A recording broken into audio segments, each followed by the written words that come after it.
Looking back now, do you think that our country's use of the bomb was necessary? I believe that the view which I learned from many, but above all from General Marshall and from Colonel Stimson, the Secretary of War, the view that they had, that we would have to fight our way to the main islands, and that it would involve a slaughter of Americans and Japanese on a massive scale, was arrived at by them in good faith, with regret, and on the best evidence that they then had. To that alternative, I think the bomb was an enormous relief. The war had started in '39. It seen the death of tens of millions. It seen brutality and degradation which had no place in the middle of the 20th century. The ending of the war by this means, certainly cruel, was not undertaken lightly. But I am not, as of today, confident that a better course was then open. I have not a very good answer to this question. Dr. Oppenheimer, nevertheless, with all the rationalization, with all the inevitability of the decision that history demonstrates to us, you and many like you who brought the bomb into being still seem to suffer, may I say, from a bad conscience about it. Is that true, sir? Well, I don't want to speak for others because we're all different. I think when you play a meaningful part in bringing about the death of over 100,000 people and the injury of a comparable number, you naturally don't think of that as with ease. I believe we had a great cause to do this, but I do not think that our consciences should be entirely easy at stepping out of the part of studying nature, learning the truth about it, to change the course of human history.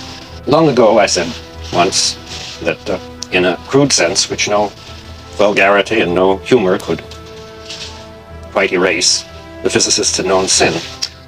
And I didn't mean by that the deaths that were caused as the result of our work. I meant that we had known the sin of pride. We had turned to effect, in what proved to be a major way, the course of man's history. We had the pride of thinking we knew what was good for man. And I do think it has left a mark on many of those who were responsibly engaged. This is not the natural business of a scientist. You know, in the first days after Hiroshima, you pointed out that the scientists who built the bomb had nurtured the hope, really, that nuclear weapons, as you put it, would lead to new patterns of behavior. Well, why has that hope failed in realization? Well, I think I may have said that then. I think I wrote it recently. I said two things: new patterns of behavior and new institutions.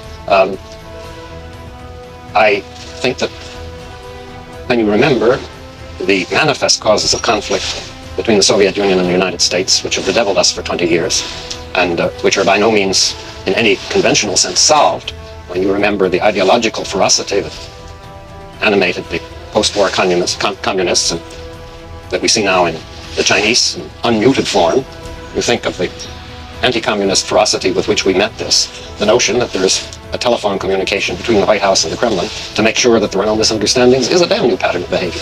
I think it's something that, almost without precedent, in wars in conflicts which have such a total character as that between the communists and the free world has tended to have. I think the notion that the United States should be fixing up its power to fight limited engagements on the ground and in the air with old-fashioned weapons that we hope are a little better than they used to be, not as a step in conquering the world, but as a step in giving a chance to think, to pause, to argue, and to persuade before a Holocaust. That's a pattern that I believe is not familiar either. When you think that for years, the intellectuals of Russia were interested in France, the United Kingdom, and the United States, have gotten together to talk to each other about the problems of armament and the problems of the application of science and the problems of maintaining the peace. This also is not quite something that is familiar. The institutions are not there. The patterns are faulty, frail, very vulnerable. But there is a wind blowing. Dr. Oppenheimer, from all that you have said, it seems that when you contemplate the future, it is more with hope than with pessimism. Or is that an oversimplification? Yes, I've tried to talk about the hopeful things. The unhopeful ones jump to everyone's mind. Will the Chinese change their views of human destiny and of the relations between them and us before or after they have the power to make major nuclear war? it's anybody's guess. Will the détente between the Russians and the West survive the strains of this time? Will they survive what's going on in Asia today? We don't know. There are 100 reasons for seeing no hope at all. And I take it for granted that everybody can think of them without being reminded. It's harder to think of anything on the other side, and I have tried to say that however frail and however tentative and however limited, they do exist, and they look to me like a bridgehead to a livable future, but not without work.